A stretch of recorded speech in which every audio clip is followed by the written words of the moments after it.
Can everybody see it okay? Excellent. Okay, so hello everybody, and thank you for being here to discuss this really important topic with us today. So as Claire said, my name is Sophie Wickham. I'm a Wellcome Trust Research Fellow and a member of the ARC and the Northern Health Science Alliance. And today I wanted to talk about the health inequalities of the North, using some Liverpool specific examples to show how COVID-19 is amplifying health inequalities between the North and the South. And if you take anything home from this afternoon, I would want you to take this, that the north of England's health and economy has been hit harder than the rest of the country during the COVID-19 pandemic, with pre-existing inequalities between the north and the rest of the country exacerbating. And this has cost lives. Okay, so what do we mean when we talk about the north? Well, the north, the Northern Powerhouse is 77 local authorities that cover the northeast, the northwest, Yorkshire and Humber, and some of the northern Midlands. On the right-hand side here, we see the distribution of deprivation, with the Northern Powerhouse has the highest percentage of local authority districts within the most deprived quintiles. So I want to highlight the figures at the bottom, where we see that 41% of all local authority districts within the Northern Powerhouse are in the most deprived 20% nationally, compared to only 5% in the South. And if you look at things like the annual earnings of people in the North, they are more than 10% lower than the rest of England. I wanted to use Liverpool as an example, mainly because I live and work in Liverpool. So using Liverpool as an example as what we see health-wise. So today in Liverpool, we have seen around 1,300 more deaths compared to the rest of England. We have seen 13,300 more people living with a disability compared to the rest of England. We have seen 20,000 more people living with mental health difficulties compared to the rest of England. And this image here on the right shows that poor mental health is clustered in disadvantaged post-industrial areas in the north, with mental health problems 74% higher in the north compared to the south. And if you focus down on Liverpool, you see these red colours indicating worse mental health and bluer, better mental health areas. There are currently over 31,000 children living in poverty in Liverpool. That's 1,000 more than the previous year and 6,000 more than 5 years ago. Perhaps what is more concerning, but maybe not surprising given the topic that we're discussing today, is that these figures are not improving, they're not flattening, they are getting much worse. And the devastating impact that these can have on families and communities is absolutely immense. Except I've been a bit naughty. Today in Liverpool is not today in Liverpool. These figures actually come from 2018-2019. No one was reading these numbers out at daily press briefings, and in fact, there was a deafening silence.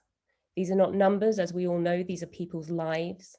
And the same devastating effect that we're now seeing with the impact of COVID has been experienced for many years, with the same effect on families as people's lives have been cut short. So expanding that beyond Liverpool, we see these deep-rooted and persistent regional inequalities in health across England, with people in the north consistently found to be less healthy than those in the south across all social groups and among both men and women. So there's a 2-year life expectancy gap between the Northern Powerhouse and the rest of England, and premature death rates are around 20% higher for those living in the north across all age groups. Now, over the past 50 years, this is equivalent to over 1.5 million Northerners dying earlier than if they had experienced the same lifetime health chances than those in the rest of England. 1.5 million. What COVID-19 has done is it has shone a light on what many of us already knew, is that health inequalities, these massive differences in health between people and places, have been a blight on the country for many years. England's regional health inequalities are now some of the largest in Europe. So between 1965 and 1995, there were actually no health gap between young Northerners, aged 20 to 34 years, and their counterparts in the rest of England. However, mortality is now 20% higher amongst young people living in the north. And since 1995, for those aged 35 to 44 years, excess mortality in the north increased even more sharply to 49%. That's a huge rise. It's an injustice that a child born in Kensington and Liverpool can expect to live 10 fewer years than a child born in Kensington and London. And this rises to 20 years if we think of life lived in good health. The image here that we see on the right reflects an English train journey that many of us may have taken before COVID. And it represents life expectancy for women along those main lines. And as you can see, that the further north you travel, life expectancy falls. The experience for men's health is the same. These circles represent values above, so green, and around the same in amber, L below, which is in red, the English average for life expectancy. And for women here, that was 83.1 years. What is perhaps more concerning is that it is falling particularly fast for women in our most disadvantaged communities in the north. So for the first time in decades, it's actually started to go backwards. This image here at the bottom, which I hope you can see, shows the life expectancy for Liverpool and the rest of England. So Liverpool in red, we can see that it's consistently lower than England's average from 2003 to around 2013, but it is rising. However, in 2013, whereas in England, it stalls, but in Liverpool, it's taken a downturn and it hasn't stopped that downturn yet. And again, going beyond Liverpool, in the most deprived areas, we are seeing a decline in life expectancy, whereas in more affluent areas, it still remains constant, widening health inequalities.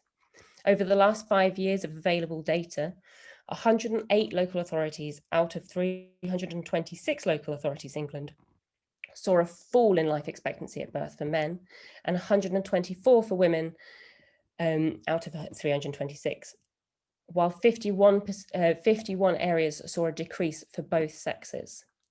I want this to be clear, these differences in health, they're avoidable.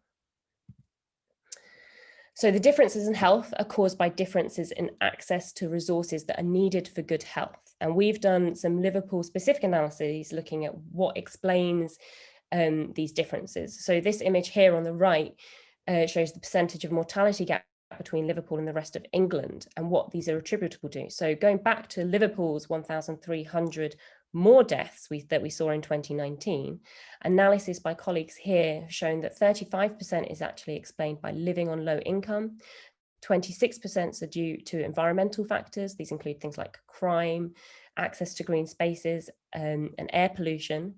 20% are due to employment status, and 18% are attributable to environmental factors, so attainment level. We need to work on improving access to resources that are needed for good health, ensuring resources go to areas of need. And if that argument doesn't sway you, let's look at the impact on the economy. So if we look at productivity, and by productivity, I mean economic productivity, which is lower in the north. And a key reason is that health is also worse in the north. So long-term health conditions which lead to economic inactivity and spells of ill health that increase the risk of job loss and lead to lower wages when people do return to work. So improving health in the north would lead to substantial economic gains. Analysis done by the Liverpool City region demonstrates that a third of the productivity gap between the Liverpool City region and the rest of England, which is due to ill health, and that if we reduce this observed health gap, we could generate an additional 3.2 billion into the economy. And this is just the Liverpool City region. So again, reducing the health gap throughout the north by reducing the north-south health divide by giving the same lifetime chances in the north that exist in the south would generate an additional 13.2 billion into the economy. I think the cost of austerity is clear. Local government spending has fallen by around 24%. That's almost 30 billion pounds over the last 10 years. But these have not fallen evenly across the country and have not gone to areas of need.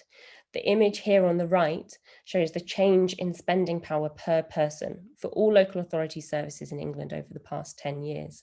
Spending power is a measure of overall revenue funding available to local authorities and includes council tax and locally retained business rates.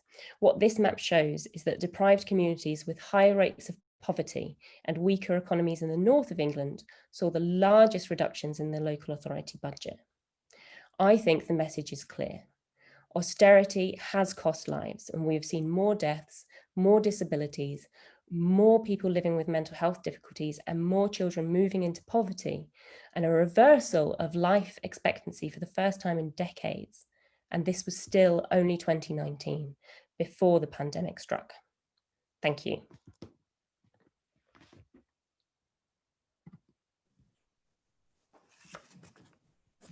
Thank you so much, Sophie, for that rather sobering introduction to the inequalities that we have been experiencing in the North, even before the COVID pandemic. And I'm sure there'll be a lot of questions from colleagues about what might have been causing those longer term trends, even before this year. But we'll come to those as part of our panel discussion after our second presentation. So I'd like to now introduce Dr. Luke Mumford, who's from University of Manchester, and was a lead co-author on the Northern Health Science Alliance report on COVID in the Northern Powerhouse. So Luke will carry on where Sophie's left off to say what's happened this year and what impact that's had on these pre-existing inequalities that Sophie so eloquently outlined in the North and in Liverpool as a particular case study. So Luke, over to you. And unfortunately, I don't think Luke's going to cheer us up with his findings. No, thank you very much, Claire. Can you hear me okay? Yeah. Brilliant. So yes, thank you, Sophie, for setting the background. And because of what Sophie so very well put across, of these pre-existing equalities in health and wider factors between the North and the rest of England, we expected COVID to have a different effect in the North than the rest of the country. But what we actually found was genuinely quite surprising how big the differences were. So I'm going to talk you through a few of the outcomes we looked at today, but there's a few more contained in the report and a lot more detail in there. So these two maps are just the mortality rates between March and July, so the first wave of the pandemic, as it's now recognised. And on the left-hand side is the mortality rate attributable to COVID-19, and on the right is the all-cause mortality.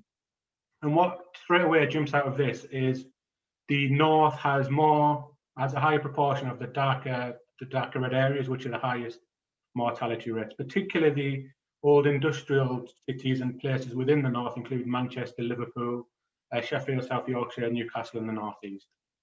And typically these two maps are in alignment, so maps that are darker red in COVID, a darker red on all cause as well. But there are a few exceptions. So some places did had a lower than average mortality rate for COVID and high for all cause, and vice versa. But in general, there's an agreement that the North has experienced the highest mortality rates. So these are the COVID-19 mortality rates in the first wave by region. And we can see there's a well-established geographical gradient where the South has the two lowest mortality rates, and the North typically has among the highest. So the big exception with COVID is London. So we know London was the epicenter of the first wave at the beginning. And that meant London had a much higher COVID-19 mortality rate than it traditionally has for all causes in the past. If we look at the temporal changes over time, we can see that London was driven very much by the beginning, the first 2 months, so March and April, where it was much higher than the rest of the UK, the rest of England.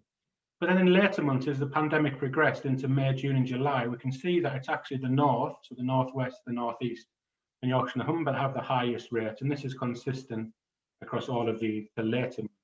So London was initially very hard hit, but then the North then took over and had the highest rates after May. The all-cause mortality rates in the first wave follow the traditional pattern, with the South having the lowest rates and the North having the highest rates. And even though London had by far and away the highest COVID mortality rate, it was still fourth when we look at the all-cause.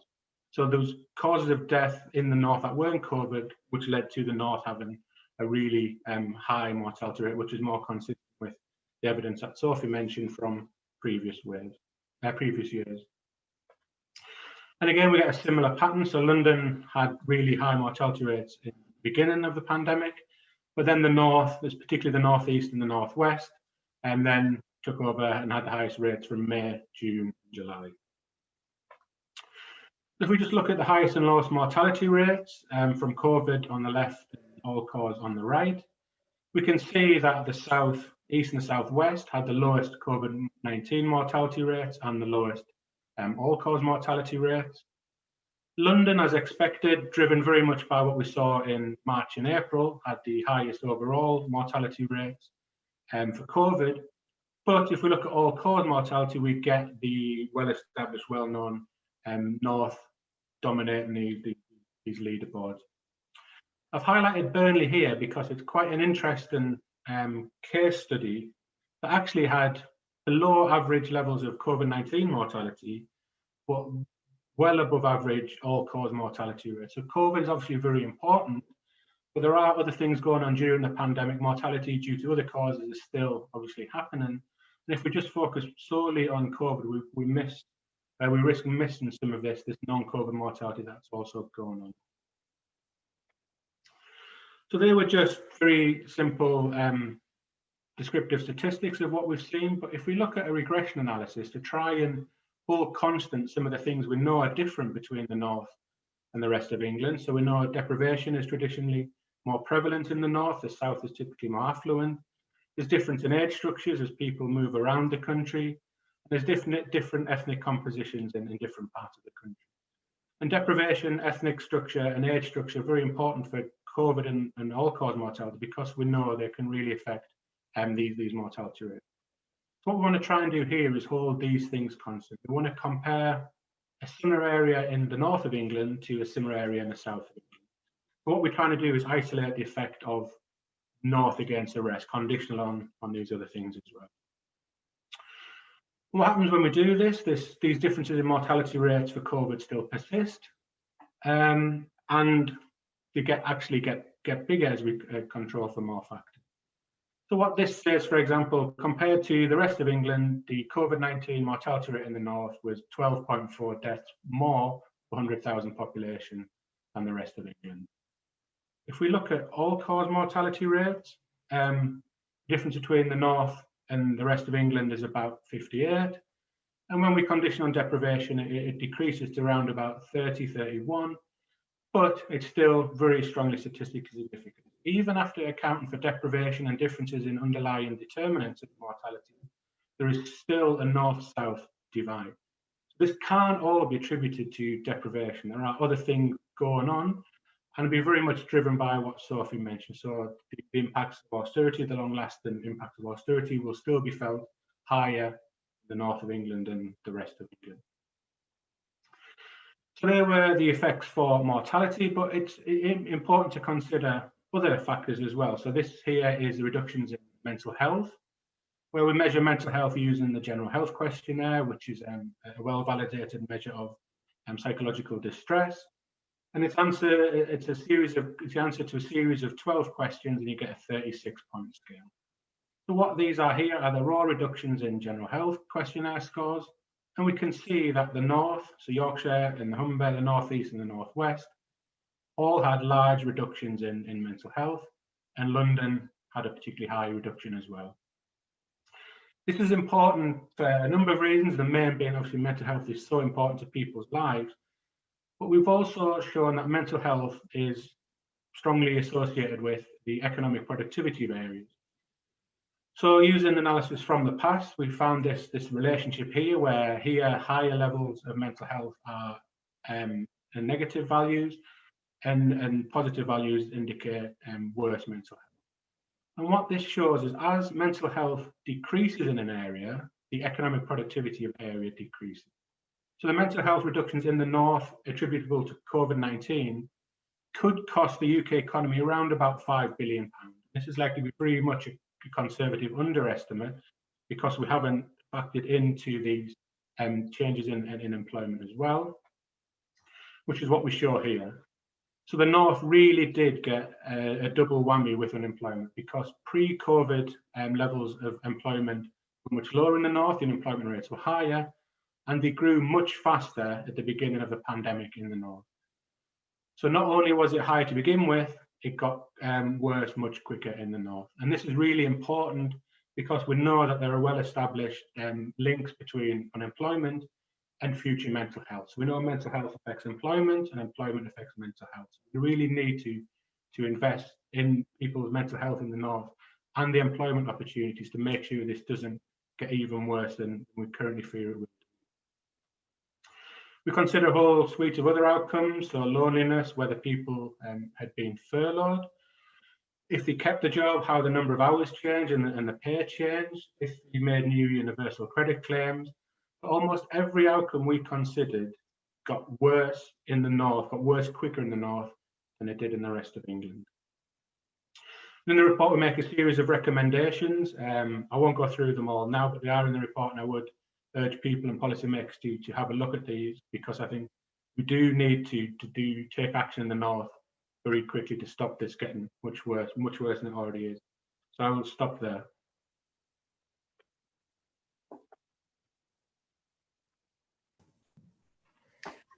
Thank you so much, Luke, for that presentation. I think very clear and very stark messages, and obviously combined with Sophie's presentation on what the situation was before COVID, we've kind of got a double whammy of high inequality in the north to start off with, and now the added burden, considerable burden, coming both in terms of health terms directly from COVID and indirectly in terms of the economic impacts that we're already seeing. And I'm just going to see what we've got coming through on the chat for the panel. And I'll just reintroduce the panel as well. So very pleased that Sophie and Luke will be joined by Seamus O'Neill, the Chief Executive of the Northern Health Science Alliance, who commissioned the COVID in the Northern Powerhouse report that we've been talking about, Professor Kate Pickett from University of York, who was a co-author of that report, and Dr. Heather Brown from University of Newcastle, who also was involved in authoring the COVID in the Northern Powerhouse report. So I'm going to use some of the questions that are coming through from the audience in the chat, and I think a few people from the panel can respond with their thoughts and comments on that, and just have a look what's coming through.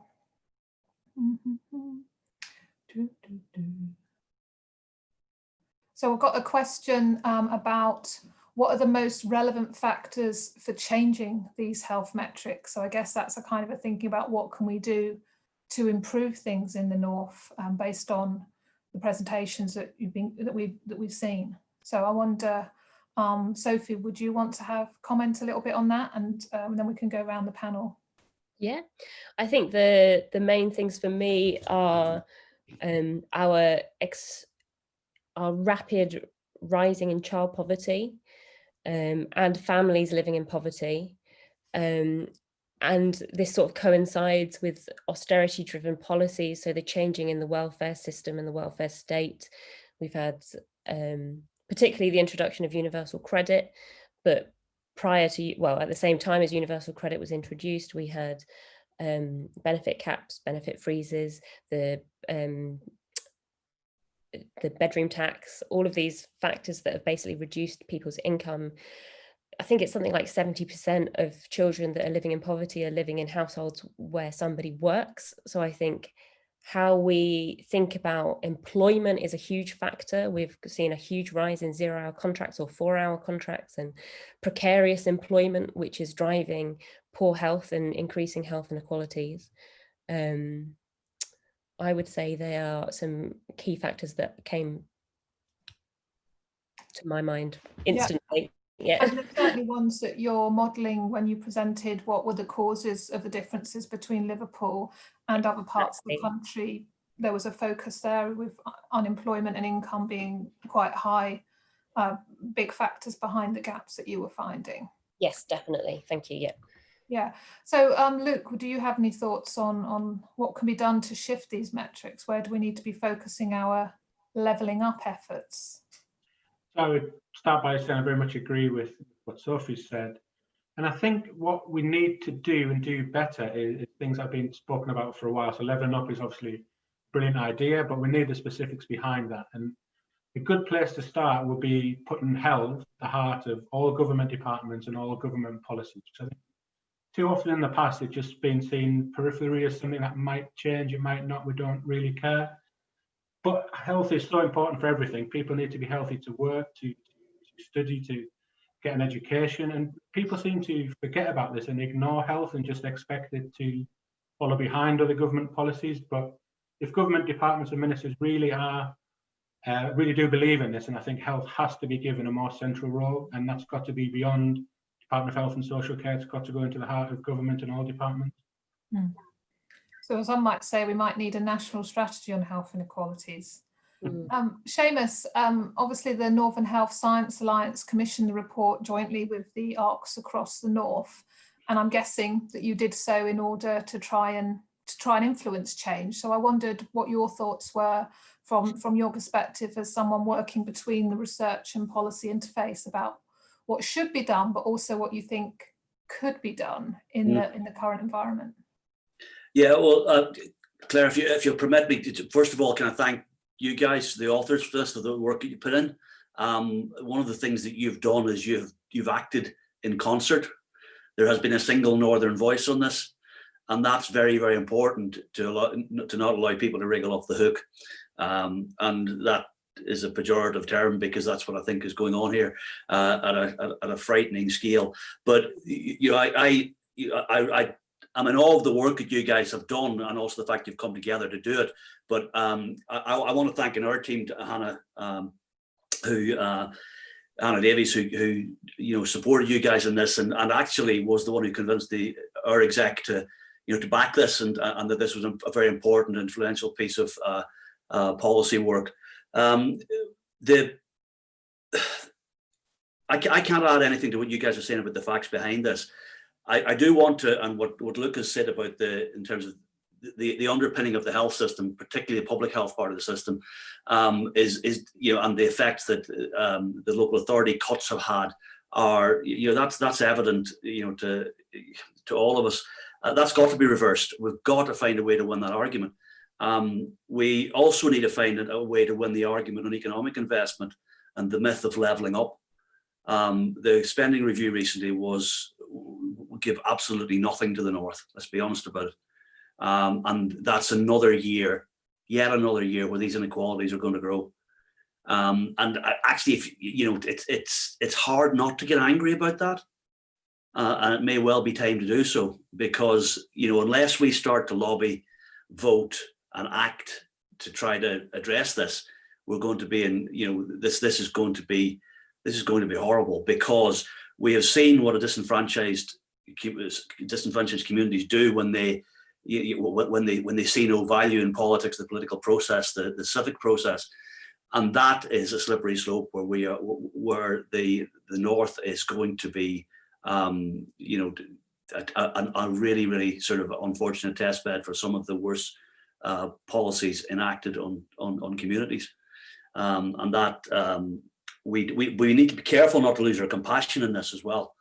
We need to keep fighting for and arguing for, and take the arguments to places where they need to be won. But we urgently need to do that. Thanks, Seamus. I was just wondering, in the report, we do make some specific recommendations, for example, around increasing the public health allocation by deprivation, which would then favour the north, equally around NHS budget allocations. And I think we'll be doing some follow-up work around specifically the role that the NHS can have, that Luke's going to be leading across the northern arcs as well. But Kate, I wondered, today Michael Marmot's published a report looking at COVID and health inequalities more generally. And there seems to be a lot of focus in that around children. In the report, we did also discuss children in the north, and I wondered if you wanted to comment on the situation there, but also getting back to this question from the participants about what should be done in order to improve the situation, because obviously COVID's impacted children, obviously in a different way from adults, but nonetheless in a very significant ways, I think. Yeah, I am going to go with that first question really about what do we need to do, and I'm sorry, I apologise in advance if I'm going to have a bit of a rant, and for the background noise, if you can hear it, the drilling has just started outside my window again. Fine. What we need to change is political will. Yeah. The public health community, we share a consensus about what needs to be done.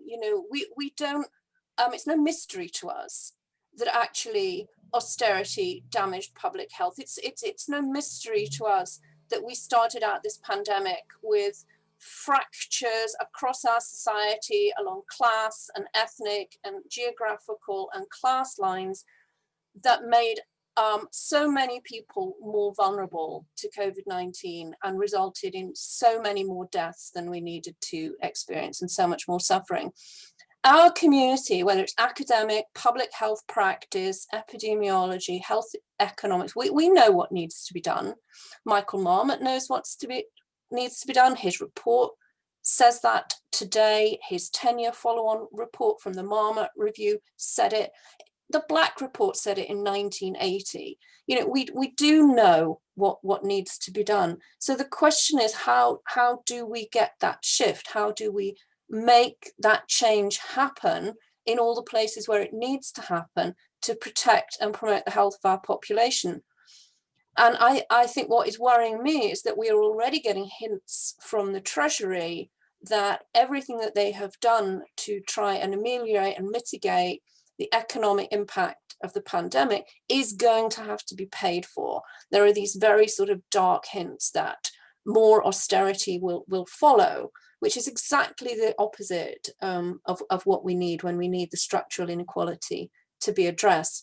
Now, we've been hearing from politicians throughout the pandemic, day after day, that they are following the science, and they use this as a sort of shelter for avoiding responsibility or accountability for things that they think they're going to be judged for, but that they want to do anyway. Now, if they had been listening to science for the past decade, we would not have been in the situation that we were in, as Sophie pointed out, in 2019, ahead of the pandemic, or where we are now, as Luke showed us. They do not follow the science. They do not listen to us. They do not pay attention to the evidence base and to the things that public health specialists have been saying for decades. And so, you know, I think we need to find ways that we keep them listening to science and we make them listen to this kind of science. And for too long, concern about health inequalities, concern about the health of those who live in deprivation or those who are poor, it's been seen as a left-leaning, do-gooding, bleeding heart liberal, guardian reading endeavour. And it shouldn't be, it's all of our business. And I think we need to find a way to make the Conservative Party realise that health is their issue, that population health is their issue. And if the only way to do it is not by appealing to their compassion or their empathy, but appealing to their bottom lines, as we did with the Northern Report and talking about the impact on productivity, then yeah, maybe that's the way we have to do it. I mean, I would hope that actually the pandemic might have woken them up to the errors of their ways in more compassionate ways. And it's not just about the bottom line, but if the bottom line is what we need to do, then that's the way to talk about this and to present our evidence, I think. Right, maybe later we'll get on to children, but I think I've said enough for now. Thanks, Kate. And I just wanted to move us on a little bit to another question that's come through, which is about mental health. It's particularly talking about older people. There's been quite a lot of discussion in media and policy recently around children, but a concern that older people, mental health, loneliness and so on is perhaps being ignored. And they're wondering whether we focused on these kind of issues in the report. So Heather, I wanted to throw that one over to you, because you led some of the analysis with Luke around the mental health impacts that we've been seeing in the North. So maybe you could speak to that initially. Thanks, Claire. So in the report, I don't think we looked specifically by different age groups. We just kind of looked across the general population. But I agree that mental health of older people, especially as going into the pandemic, loneliness was a big issue and it's only going to get worse. And the data is there, but we just didn't specifically look at it for this. Do other members of the panel want to comment on the situation for older people? If you could just raise your hand for me.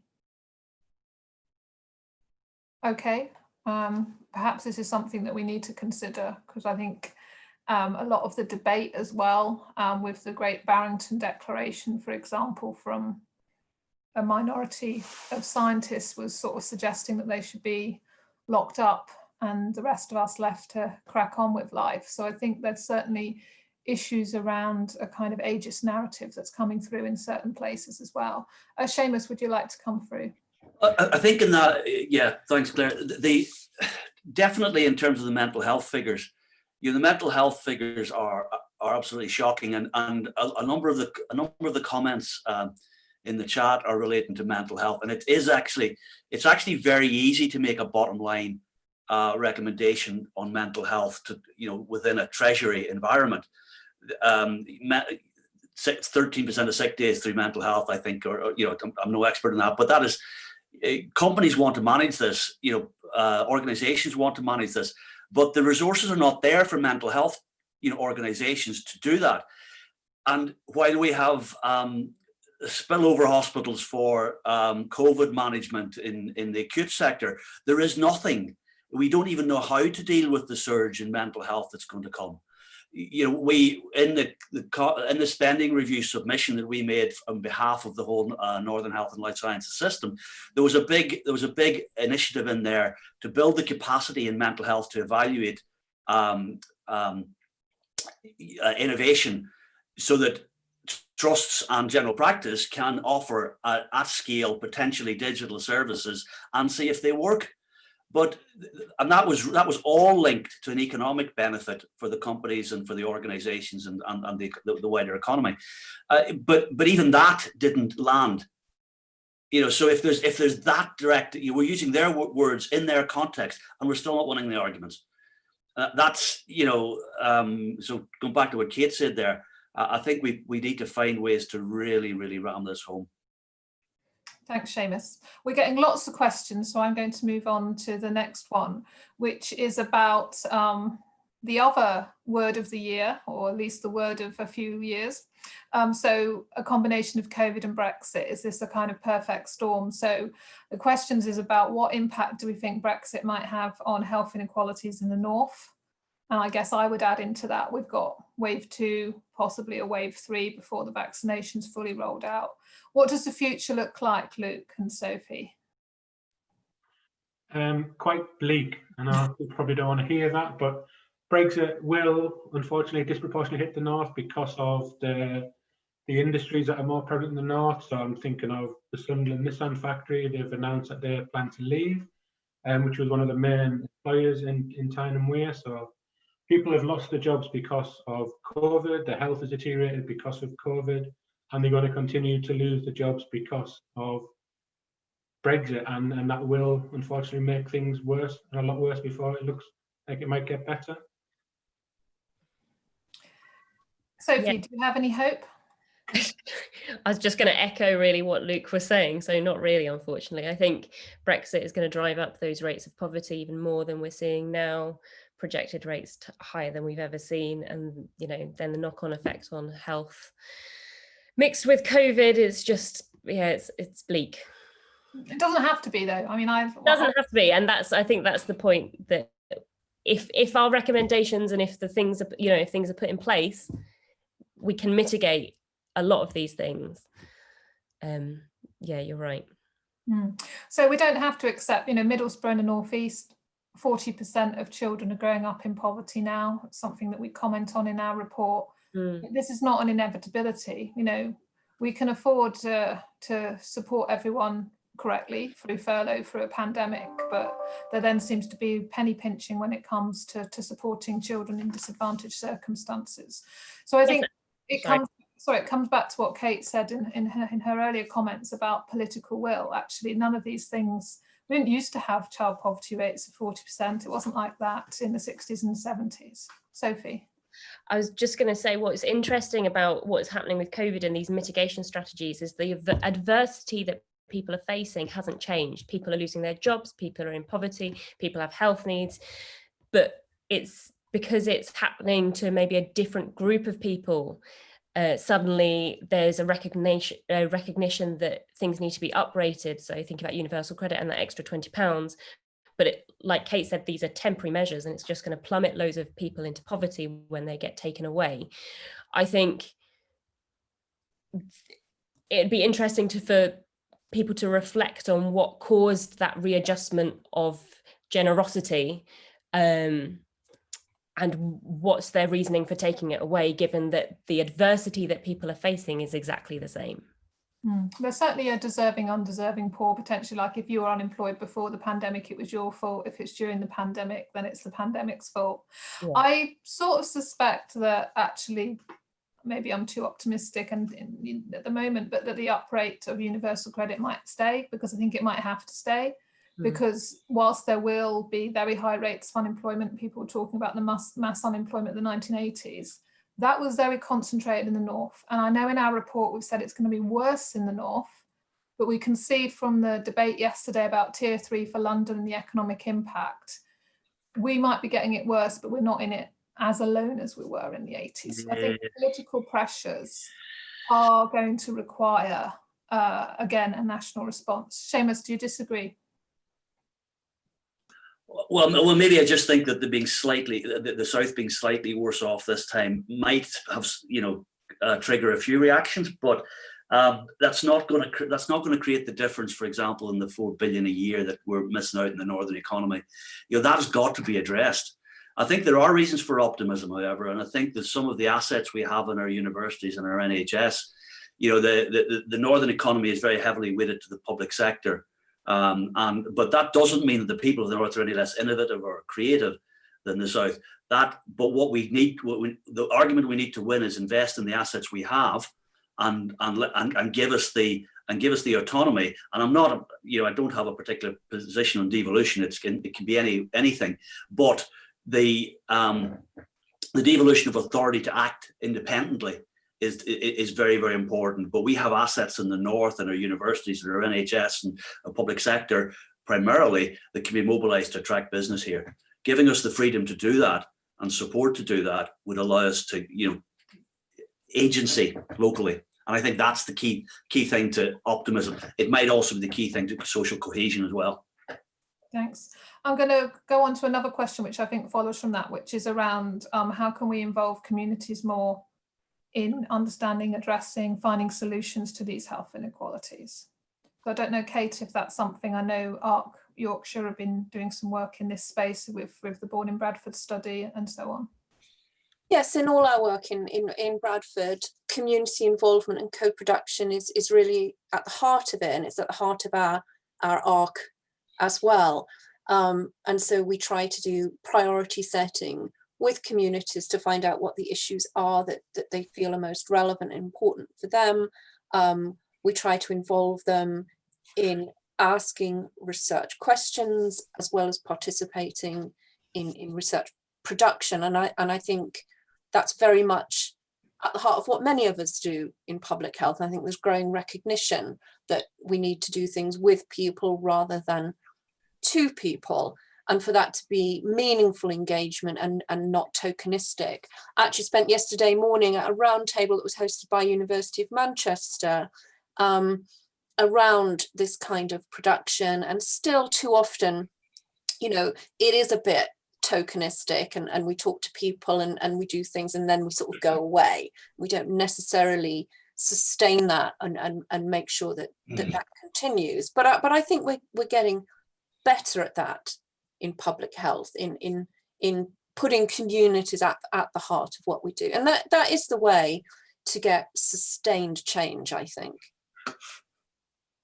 Did any other panel members want to come on, respond to that, or I should go on to the next question? Okay, the next one is about, have we done any analysis around the role that the education and skills gap plays in terms of the health inequalities that we see, the north-south health divide? How much of that is to do with differences in educational attainment? And I guess in the background to that is some of the massive improvements that happened in London with pupil outcomes, for example. Heather, you've done some work looking at intergenerational social mobility and how education and wages have changed over time. So I wonder if you could comment a bit on that.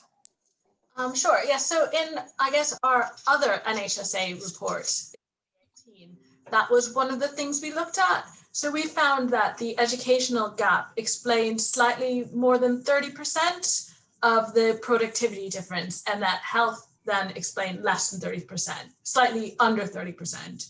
So that the educational gap is the main predictor, but then health is the second and almost as important as the education gap in explaining these differences. And of course, these things will interact, because people with low education attainment are more likely to end up out of work and to end up therefore with long-term health problems.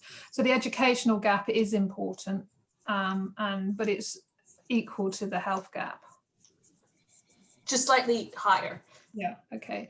And have other colleagues would you like to comment on the role of education? I guess it ties again into this thoughts about children, the kind of COVID generation, talk about educational gap. They lost, what, 4 months if they were in state schools and lost nothing if they were in private schools.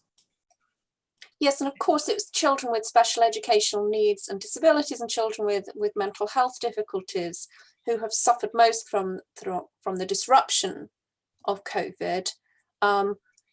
So again, it's the most vulnerable within our educational systems, the most vulnerable of our young people who have been hit hardest by the pandemic, and who need real attention and real resources paid if we're not going to see that disruption kind of roll on through their lives. Thanks. I'm going to end with a couple of linked questions which are throwing a challenge to us as the panel. There's quite a lot of conversation going on in the chat, which is great, as well as questions. But there've been a couple of questions. One is about challenging our use of the Northern Powerhouse, so I'm going to hand that to Seamus in a minute. And the other one is more generally about, should we be framing North versus South? You know, there are obviously huge areas of deprivation in the South, London, East Kent, etc., Cornwall, the outer kind of fringe of Cornwall. Is it helpful? Are we just annoying the Southerners, you know, by using this North-South divide? So I can see Seamus is getting roiled up and ready to answer. So Northern Powerhouse, should it be Northern Poorhouse? Is North-South divide a useful political or indeed kind of moral device? You can probably tell from my accent that I've always found the North-South divide to be a very useful political dimension. But sorry, before I got to the north of England. But no, annoying the Southerners is not. I think that's an easy out. It's in the Southerners' best interest to have a cohesive economy. It's in everybody's in the UK's interest to have a cohesive, inclusive economy and society. And the societal bit, the bit that I said before, is worrying me. Northern Powerhouse is becoming a vacuous term. Yes, I absolutely agree with that. However, the Northern Powerhouse, I think it started way back with George Osborne, if you remember him, almost a moderate in those, by comparison. I think that he started the term within the Cameron administration, and one of the first things they did was fund a project in the north of England called Connected Health Cities, which worked across the universities and the public sector to drive change, drive growth, drive efficiencies.